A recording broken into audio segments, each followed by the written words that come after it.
Alain, quand il a commencé, il a cité un verset. Et je me suis dit, il va dire tout ce que j'avais l'intention de dire. Alors, ce qui est quand même super, c'est que normalement, comme je devais faire la présentation dimanche dernier, je m'étais fait remplacer et en fait, aujourd'hui, je devais faire les deux. Et Pascal, il a demandé à Alain de le remplacer aujourd'hui parce qu'on avait permuté avant. Mais en fait, c'était très bien que ce soit comme ça. Parce que sinon, forcément, j'aurais fait quelque chose dans la continuité, mais ça aurait été la même personne. Mais là, moi, c'est pas la même personne, mais c'est le même esprit. Parce que le Seigneur y parle. Hein, et c'est super de voir le Seigneur qui parle, qui a introduit le sujet de l'amour. Hein. Mais ça vient compléter, parce que là, c'était l'amour entre nous. Moi, on va partager ce que j'ai eu sur le cœur, c'est l'amour que nous, on a pour le Seigneur. Et ce matin, le sujet qui va être au centre de notre réflexion, c'est comment j'aime le Seigneur. Alors ça va sûrement soulever des remises en question, mais c'est important de se poser et de réfléchir, de méditer sur cette question, comment j'aime le Seigneur. Ce matin, si on pouvait prendre un mètre à mesurer, pour mesurer quelle est l'intensité de l'amour qu'on a pour le Seigneur. C'est difficile, hein ?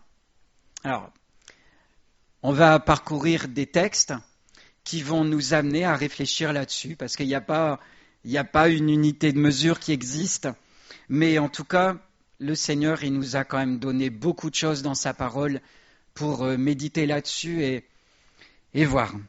Alors, on va parler, j'ai préparé des transpas, comme dit notre frère Alain, et c'est Lionel qui est aux commandes qui va nous mettre le premier transpas.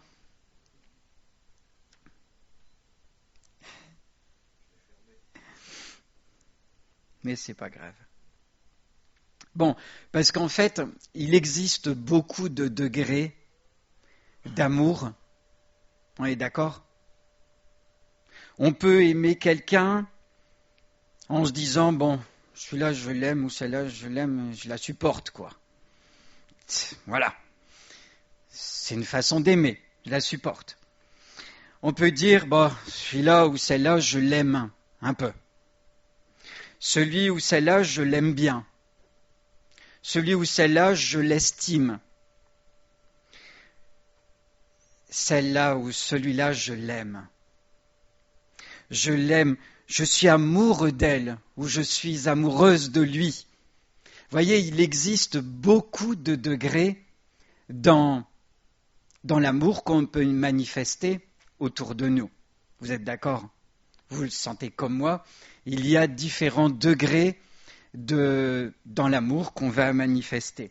Alors j'ai pris des termes connus avec des petits post-it. Pas de stress, Lionel, ça va arriver. Timothée, il l'avait préparé sur l'ordi. T'as tout fermé. C'est pas grave. Timothée, tu vas retourner aux vidéos ? La sono, là, pour l'instant, elle va. Ça va continuer de marcher.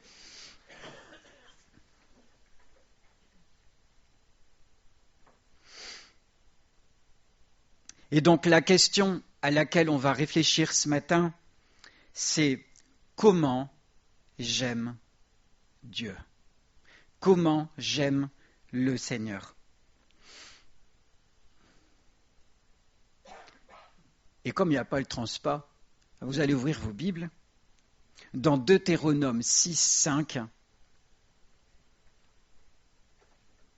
ça va arriver après. Voilà, donc j'avais introduit comme ça, un peu, beaucoup, passionnément, à la folie. Ce sont des termes courants pour dire comment on aime les autres,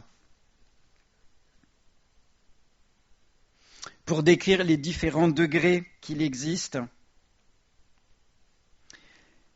Et on va voir un commandement que Dieu nous a donné en ce qui concerne l'amour dont nous devons d'aimer Dieu. Vas-y, tu peux passer au suivant. Deutéronome 6, 5. Il est écrit, « Tu aimeras l'Éternel ton Dieu de tout ton cœur, de toute ton âme et de toute ta force. Et ces commandements que je te donne aujourd'hui, dit Dieu, seront dans ton cœur.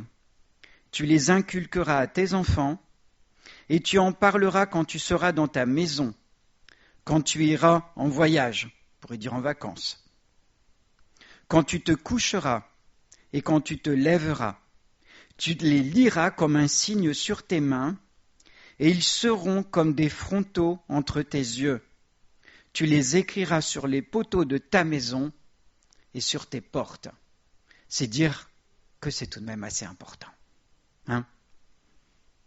Tu aimeras l'Éternel, ton Dieu, de tout ton cœur, de toute ton âme et de toute ta force. Est-ce que c'est un peu ? C'est passionnément, on a du mal à trouver des mots terrestres. En fait, le Seigneur, il les a formulés, ils sont là les mots. Ça décrit comment on doit aimer notre Dieu. D'ailleurs, c'est important, et Jésus, quand il était sur terre, il était au courant de tout ça. Parce que lui-même, dans Matthieu 22, 37, 36, ça commence à 36, c'est un pharisien qui était venu voir Jésus et il a dit « Maître, quel est le plus grand commandement de la loi ?» Et Jésus répondit « Tu aimeras le Seigneur ton Dieu de tout ton cœur, de toute ton âme et de toute ta pensée. » Jésus, il était au courant de ce qui était écrit dans l'Ancien Testament. Eh oui, mais j'aime bien voir ça en fait. Quand Jésus prononçait des paroles, c'était les paroles de Dieu, parce que Jésus était Dieu. Et il reprononçait les mêmes paroles, et il y a une grande unité entre ce que Dieu disait dans l'Ancien Testament et ce que Jésus a dit. Mais je ne sais pas si vous avez remarqué, il y a une petite nuance. Eh ouais, la force et la pensée. Alors j'ai réfléchi à ça, mais pourquoi Jésus il n'a pas dit la force ? Pas parce que c'est lié. Et je vous ai ramené quelque chose qui en parle. Le lien entre la force et la pensée. C'est de l'anglais. Alors je ne vais pas vous le dire en anglais, parce que mon accent, il n'est pas terrible. Il faudrait que je demande à Janet de le lire. Vas-y, lis-le, Janet. Vas-y, tu te lèves et tu le lis. Voilà. Vous devinez de qui ça vient, ce t-shirt, hein ? Oui, alors tu commences avec les jambes et tu termines avec le mental. Vous savez, dans les courses, dans des longues courses, au début, on y va avec les jambes. On a la force. Et quand on a vidé ses ressources, les jambes ne vont plus et elles vont quand même continuer de fonctionner parce que c'est là-dedans que ça se joue désormais. Hein ? On est d'accord ? Et d'ailleurs, les jeunes, ça rejoint un peu le film qu'on a regardé hier. Alors, franchement, j'avais déjà tout préparé. Je ne savais pas même que c'est ce film-là qui allait être choisi par les jeunes. Mais oui, hier, on a vu ce film de cette jeune battante dont le papa l'a aidé avec le préenregistrement pour la course et lui expliquait, tu sais, quand tu arrives à ce moment-là de la course, tes jambes, elles vont te dire d'arrêter. Mais à partir de ce moment-là, c'est ton cerveau qui va piloter tes jambes et tu vas les forcer à donner le maximum de ce qu'elles peuvent donner. Parce qu'il y a un lien entre la pensée, le mental et les forces. Et ça, Jésus le savait.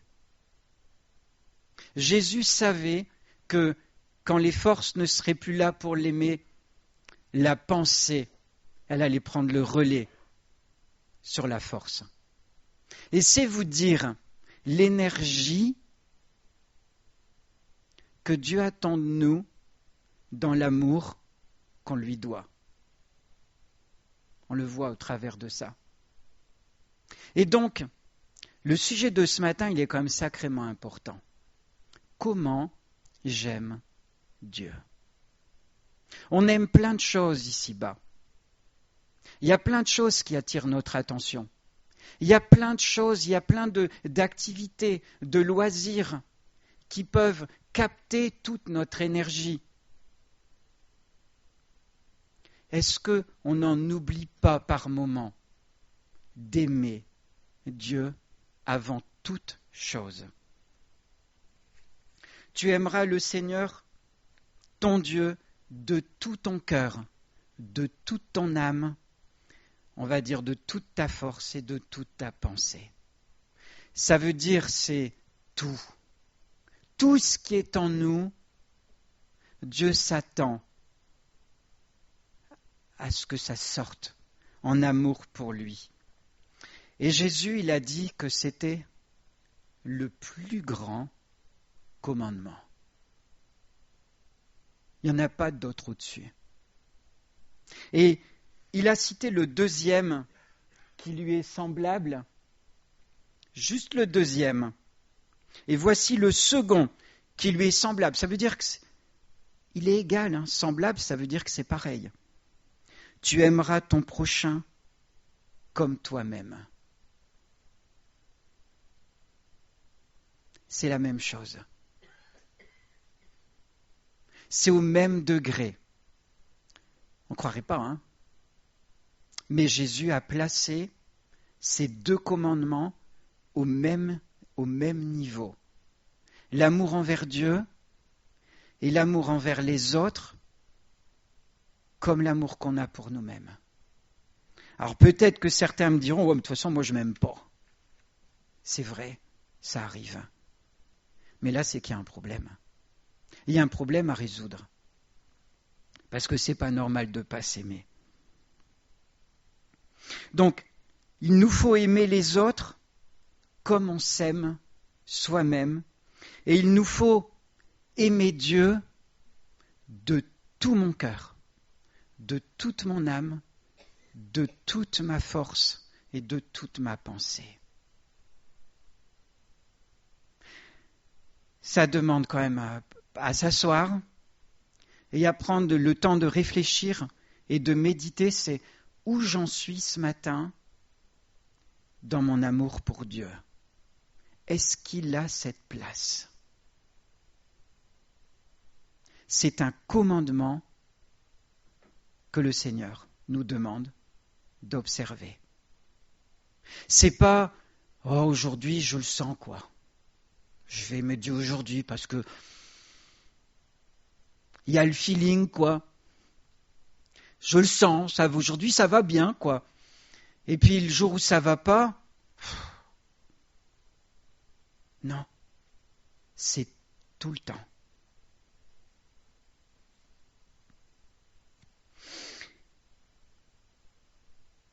Dans Luc 24, 26, 14, 26, pardon, Jésus il a dit, « Si quelqu'un vient à moi, et s'il ne hait pas son père, sa mère, sa femme, ses enfants, ses frères et ses sœurs, et même sa propre vie, il ne peut être mon disciple. » Alors, vous allez me dire, c'est bizarre qu'il demande de haïr. Mais c'est pour fixer un degré. C'est que l'amour dont on doit aimer Dieu doit être tellement haut que le reste, ça ressemble à de la haine. Mais bien sûr qu'il nous demande d'aimer notre épouse, d'aimer notre époux, d'aimer nos frères, nos sœurs, d'aimer notre famille, d'aimer les nôtres. Mais Dieu, il doit être tout en haut. Et on peut le mesurer, c'est que si on y va par élimination, alors c'est peut-être douloureux, cruel, hein, mais si on devait éliminer pour ne garder que ce qui est vraiment le plus haut, est-ce qu'il resterait Dieu? Où est-ce qu'il resterait nos amis, notre passion, des choses ici-bas? Qu'est-ce qu'il resterait si on devait tout éliminer dans notre échelle d'amour et d'intérêt? Est-ce qu'il resterait vraiment la personne de Dieu? C'est déjà une façon de mesurer. Et là, il faut qu'on se regarde à l'intérieur. Où se trouve Dieu dans l'amour que j'ai, dans l'attention que je porte, dans tout ce qui m'anime à l'intérieur? Où est Dieu dans tout ça?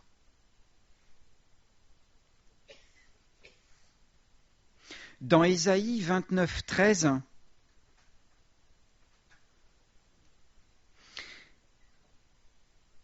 le Seigneur dit: « Quand ce peuple s'approche de moi, il m'honore de la bouche et des lèvres, mais son cœur est éloigné de moi, et la crainte qu'il a de moi n'est qu'un précepte de tradition humaine. »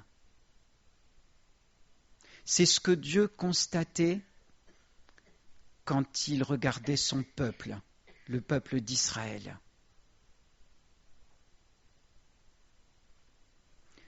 Le peuple disait qu'il craignait Dieu, le peuple disait qu'il honorait Dieu, le peuple disait qu'il honorait Dieu de ses lèvres, mais Dieu connaissait le vrai. Le cœur, à l'intérieur, ce qui est caché, qui ne se voyait pas, qui n'était pas exprimé, en vrai, le cœur, il était éloigné de Dieu. Et ça, Dieu le voit. Dieu le sait. Et on peut faire du cinéma, même dans l'Église, faire des belles prières, pour l'apparence, comme faisaient les pharisiens, et puis à l'intérieur, en vrai, il n'y a pas d'amour pour le Seigneur. On peut faire croire que aux hommes, mais on ne peut pas faire croire que à Dieu. Parce que Dieu le voit. Dieu voit très bien ce qu'il y a dans notre cœur au fond. On ne peut rien lui cacher. Dieu le sait. Et il est capable de mesurer si on l'aime vraiment ou si ce qu'on fait, c'est pour la forme. On a l'habitude de venir à l'église, de faire ci, de faire ça, de remplir telle mission. Et on le fait peut-être parce que quelqu'un nous l'a demandé, par gentillesse. Mais au fond, est-ce que ce qui alimente notre dynamique de service, est-ce que c'est l'amour pour Dieu? Le peuple d'Israël, il faisait les choses par tradition. On pourrait dire par habitude. Mais le cœur, il était éloigné de Dieu. Ce matin, il faut se poser la question. Dans tout ce que je fais dans ma vie, est-ce que c'est l'amour de Dieu qui m'anime ?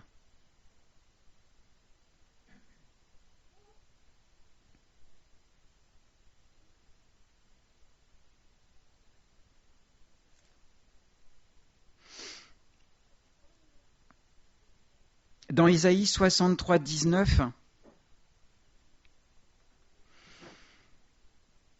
c'est Isaïe qui fait corps quand même avec le peuple, même s'il n'est pas d'accord. Et il dit, « Nous sommes depuis longtemps comme un peuple que tu ne gouvernes pas et qui n'est point appelé de ton nom. » Et pourquoi c'en est là? C'est parce que le cœur n'y est pas.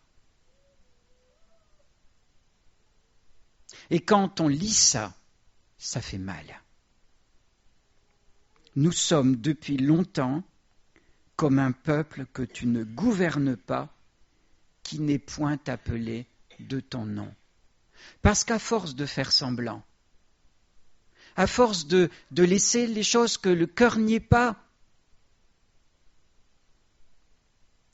eh bien on ressemble au monde.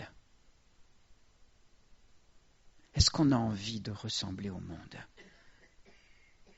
Mais un peuple chrétien qui n'aime pas Dieu à l'intérieur, si l'amour pour ce Dieu tout-puissant n'est pas plus que ça, ben, au bout du compte, on est comme le monde. On est comme le monde. On devient comme un peuple que l'Éternel ne gouverne pas. En glissant peu à peu, et vous savez, le malin, il a l'art de faire descendre les marches tout doucement, tellement lentement qu'on ne s'en rend pas compte. Et à la fin, on est comme les autres. Est-ce qu'on a envie de ressembler au monde? Est-ce qu'on a envie d'avoir perdu complètement l'amour? Et dans l'une des lettres adressées aux églises dans l'Apocalypse, il est bien question, tu as abandonné ton premier amour. Que jamais nous n'arrivions à ce stade. Parce que si c'est plus l'amour de Dieu qui nous anime, alors on devient comme un peuple que Dieu ne gouverne pas. Et on n'a vraiment pas envie de ressembler à ça. D'ailleurs, Jacques, au chapitre 4, verset 4, il nous le dit, « Adultères que vous êtes, ne savez-vous pas que l'amour du monde est inimitié contre Dieu? Celui donc qui veut être ami du monde se rend ennemi de Dieu. » C'est l'un ou c'est l'autre. Il n'y a pas de gris. Soit on aime Dieu, soit on ne l'aime pas. Vous savez, un peu, beaucoup, passionnément, à la folie, ça, ce sont des degrés assignés par le monde. Mais en vrai, soit on aime Dieu, soit on ne l'aime pas. Soit on est de son côté, soit on est du côté du monde. Il n'y a rien entre les deux. C'est que le diable qui va nous faire croire qu'il y a des degrés. On peut aimer Dieu un petit peu. Une façon équilibrée, entre la sainteté et puis le monde. Mais ça, c'est du mensonge. Soit on aime Dieu, soit on ne l'aime pas. Il n'y a rien entre les deux.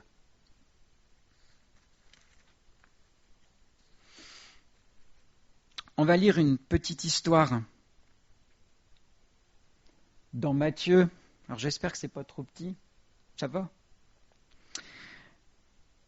Et voici un homme s'approcha et dit à Jésus, « Maître, que dois-je faire de bon pour avoir la vie éternelle ?»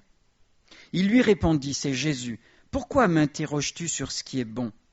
Un seul est le bon. Si tu veux entrer dans la vie, observe les commandements. » « Lesquels ?» lui dit-il, ce jeune homme. Et Jésus répondit, « Tu ne tueras point, tu ne commettras point d'adultère, tu ne déroberas point, tu ne diras point de faux témoignages, honore ton père et ta mère, et tu aimeras ton prochain comme toi-même. » Le jeune homme lui dit, « J'ai observé toutes ces choses. Que me manque-t-il encore ?» Et Jésus lui dit, « Tu sais, si tu veux être parfait, va. Vends ce que tu possèdes, donne-le aux pauvres, et tu auras un trésor dans le ciel. Puis viens et suis-moi. » Vous connaissez la suite, Après avoir entendu ces paroles, le jeune homme s'en alla tout triste, car il avait de grands biens. Alors, je ne sais pas si vous avez remarqué, mais Jésus n'a pas cité le plus grand commandement, le premier, comme il l'avait fait avec les pharisiens. Est-ce qu'il a dit « Tu aimeras le Seigneur ton Dieu de tout ton cœur » ? Non. Il a cité plein de commandements qu'il savait que ce jeune homme observait déjà. Et ce jeune homme était tout fier quand même. Tout ça, Jésus, je le fais déjà. Et là, Jésus ne lui a pas dit, tu dois aimer Dieu de tout ton cœur, de toute ton âme, de toute ta force et de toute ta pensée. Mais il est allé droit au but. Toi, tu sais, mon coco, tu aimes tes richesses et tu n'aimes pas Dieu. T'as beau faire observer tous les commandements, au fond, le cœur n'y est pas. Parce que le cœur n'était pas pour Dieu, il était pour les richesses. Jésus sait tout. Il savait exactement comment il fallait conduire cette conversation avec ce jeune. Et ça n'a pas duré bien longtemps. Et ce jeune homme, qui est arrivé en fanfaronnant quand même, il est reparti tout triste. Parce que Jésus a mis le doigt dessus et il a dit, tu n'aimes pas Dieu. Tu n'aimes pas Dieu. Tu peux observer tous les commandements que tu veux. Mais si au centre, ce qui t'anime, ce n'est pas l'amour de Dieu, l'observation de tous les autres commandements, c'est anéanti. Parce que le plus grand commandement, c'est l'amour de Dieu. Et ce jeune, il est reparti tout triste. Parce que il ne haïssait pas les choses d'ici-bas. L'amour, ce qui est d'ici-bas, on peut aimer quand même les choses d'ici-bas, quelque part. On est bien obligé d'aimer notre boulot, sinon on irait tous les jours en traînant les pieds. Mais s'il faut choisir entre ça et Dieu, qu'est-ce qu'on choisit? Et ce jeune homme, il n'était pas prêt à renoncer. Tout à l'heure, je vous ai parlé d'élimination. Non, il ne pouvait pas éliminer ça. Il pouvait mettre de côté l'amour de Dieu. De toute façon, il avait vécu sans jusque-là.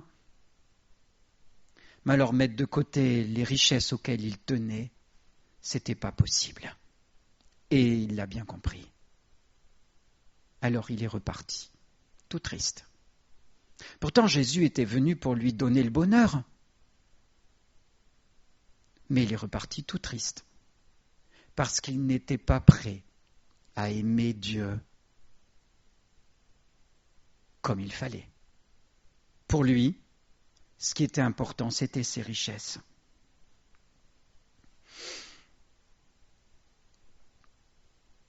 On va passer à d'autres questions. Vous savez, quand Jésus posait des questions, j'aime bien lire tout ça.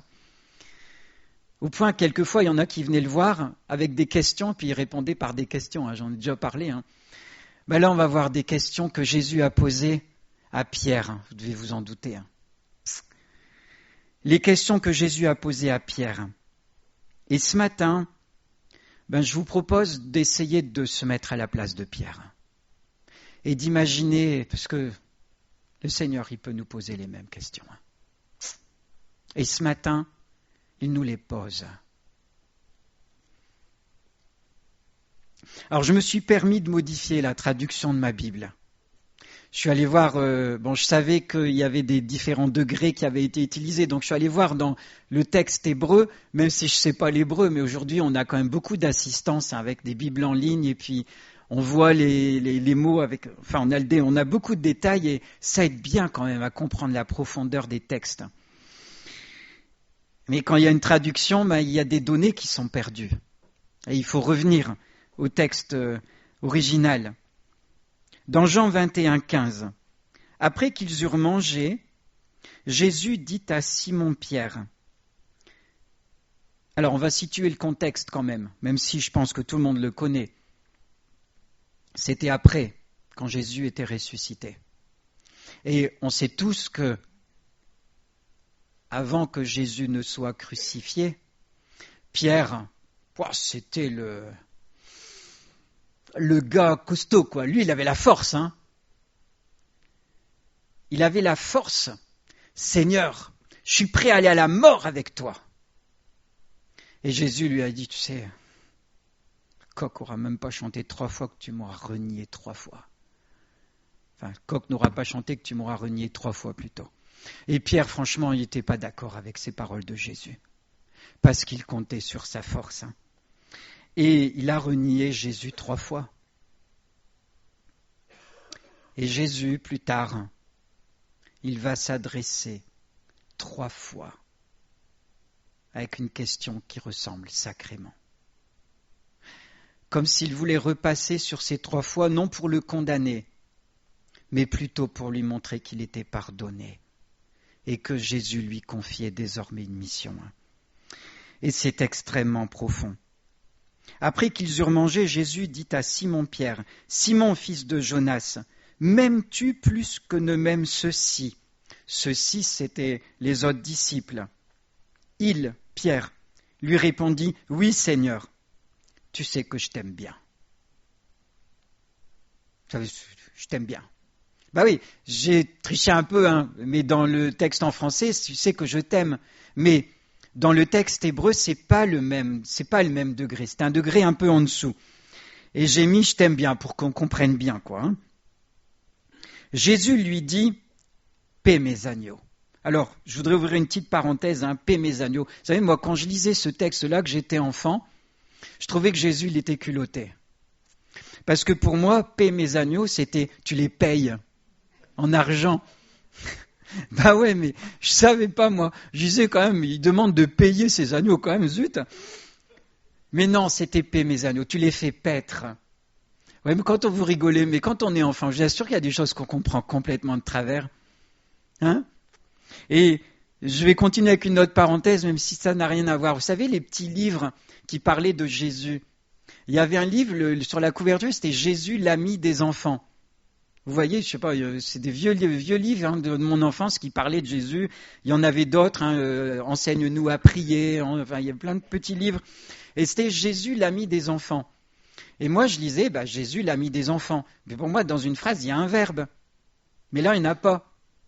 On est d'accord ? Jésus, l'ami, c'est Jésus est l'ami des enfants. Le verbe, il est sous-entendu. Mais pour moi, c'était Jésus, l'ami. C'était le verbe l'amir.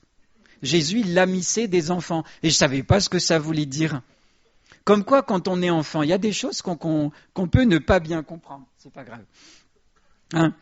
Mais, oui, mais bon, Jésus a confié une mission à Pierre. Tu vas paître mes agneaux.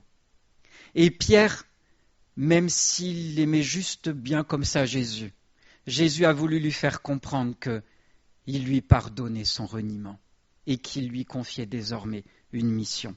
Mais on continue. Il lui dit une seconde fois, « Simon, fils de Jonas, est-ce que tu m'aimes bien ?» Jésus, il a descendu le niveau de sa question. « Oui, Seigneur, tu sais que je t'aime bien. » Mais avec cet amour-là, Jésus lui renouvelle, « Vas-y, tu vas faire paître mes agneaux. » Et il lui dit pour la 3e fois, « Simon, fils de Jonas, est-ce que tu m'aimes bien ?» Ça, c'était pour repasser sur les 3 fois. Et Pierre fut attristé de ce qu'il lui avait dit pour la 3e fois. « Est-ce que tu m'aimes bien ?» Et Pierre lui répondit, « Seigneur, tu sais toutes choses. » Seigneur, c'est « Tu connais mon cœur, Seigneur. Je te cache rien. Tu sais que je fais le maximum. Je t'aime. Je ne peux pas plus. » Et Jésus lui a dit, « Tu vas paître mes brebis avec cet amour que tu as pour moi. » Pierre, il était sincère. Il faisait pas de cinéma. Et Dieu aime ceux qui sont honnêtes. Et Dieu va confier des missions à ceux qui sont sincères et honnêtes devant lui. Dieu ne va pas confier des missions à ceux qui... et qui, au fond, il n'y a rien. Pierre, il était à l'extérieur comme il était à l'intérieur. Il pouvait dire à Jésus, « Tu sais toutes choses, tu sais. Mon amour, il est comme ça. Et Jésus lui a confié une mission. Jésus n'attend pas qu'on fasse du cinéma. Il n'aime pas le cinéma. Il veut qu'on soit sincère.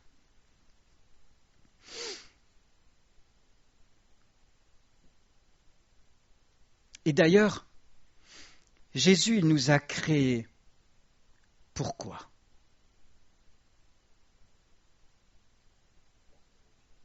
Pour glorifier son nom ? Pour qu'on le connaisse ? Pour établir une relation avec nous ? Il nous a créés à son image. Et vous savez, un petit peu comme un fiancé qui demande que ça, d'être aimé amoureusement de sa fiancée. Dieu nous a formés dans ce but-là. Il nous a formés pour qu'on l'aime.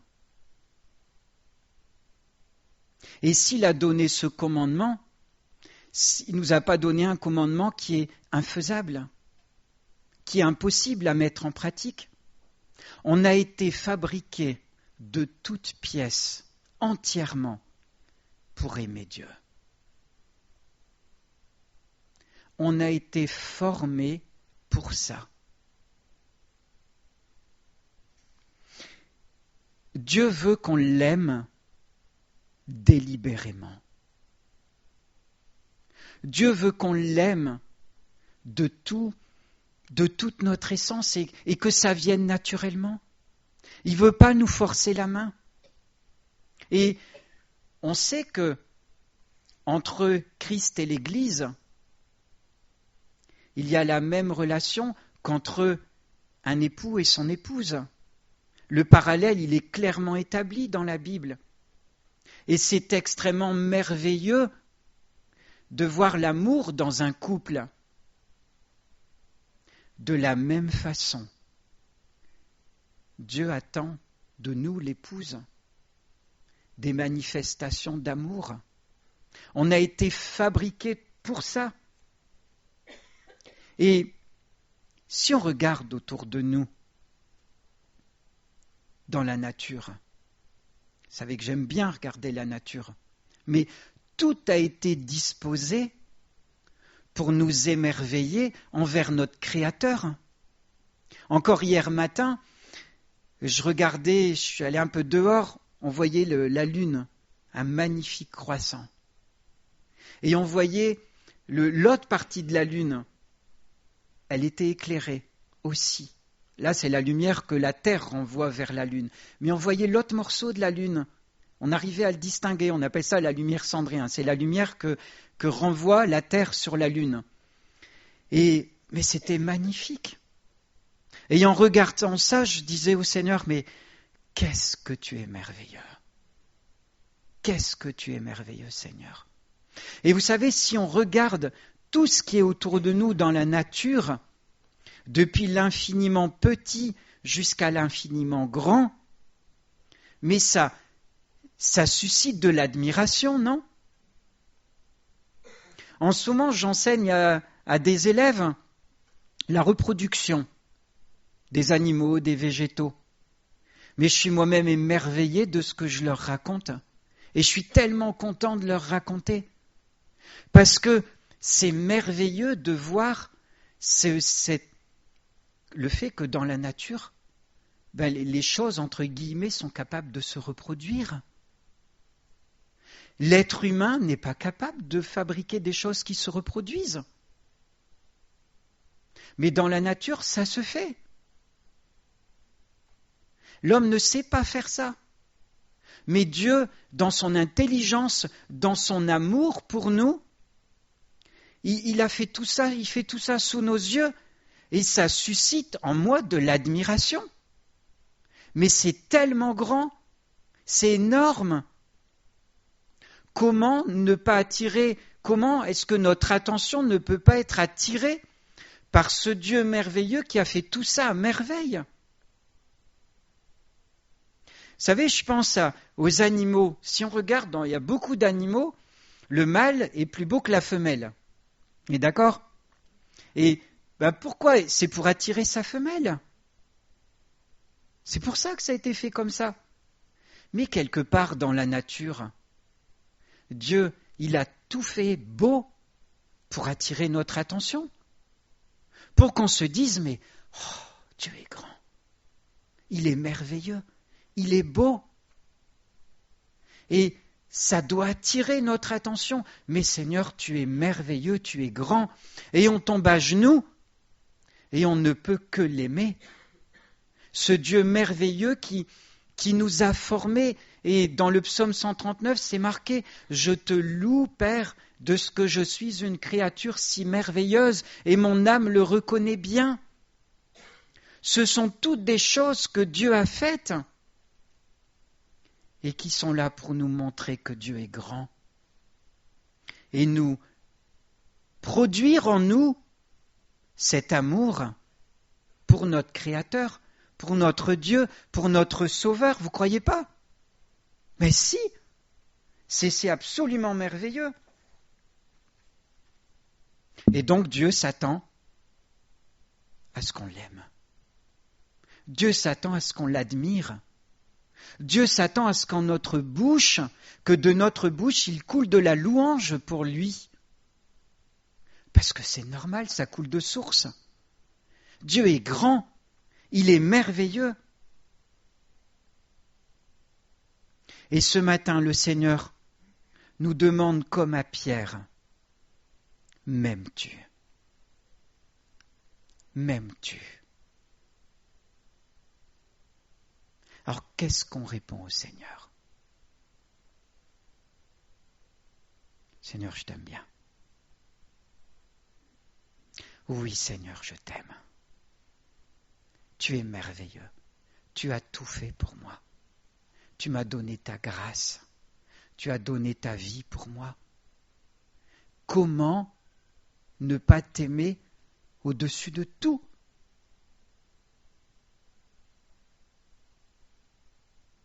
Alors ce matin, je vais m'arrêter. Non, je ne veux pas m'arrêter là, j'ai encore un truc à lire, c'est important. Encore un verset. Il est court. Parce qu'en fait, si on aime Dieu de tout notre cœur, de toute notre âme, de toute notre force, de toute notre pensée, alors Dieu, il est tout en haut. Et on se confie en lui. Parce qu'on ne peut pas faire sans lui. Et dans ce cas, écoutons ça, parce que je trouve que c'est tellement beau.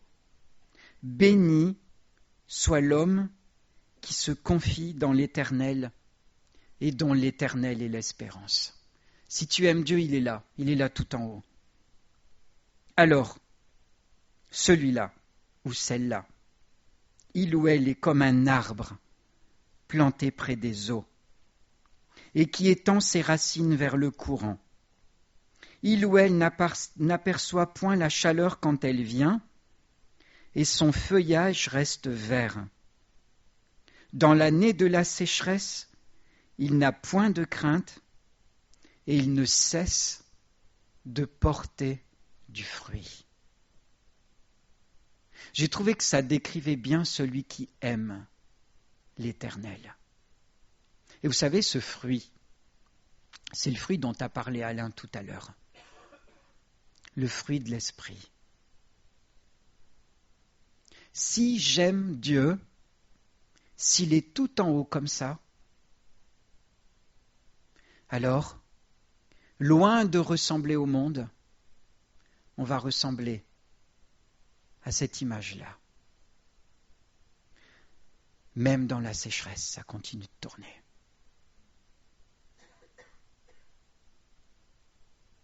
Parce que ce qui est tout en haut, c'est l'amour de Dieu. C'est Dieu qui est tout en haut. Et le reste, pas grave. C'est pas important. Alors on va s'arrêter là, on va méditer là-dessus dans un petit moment de silence et évidemment on peut dire au Seigneur qu'on l'aime. Ah, s'il y en a qui veulent dire au Seigneur leur amour, il faut le dire. Il ne faut pas se taire. Parce que de la même façon que des époux ou des amoureux aiment tellement entendre l'autre dire « je t'aime », le Seigneur, il aime aussi quand on lui dit « Seigneur, je t'aime ». Et surtout, ne le dis pas si ça ne vient pas de ton cœur. Parce que le Seigneur, il le sait.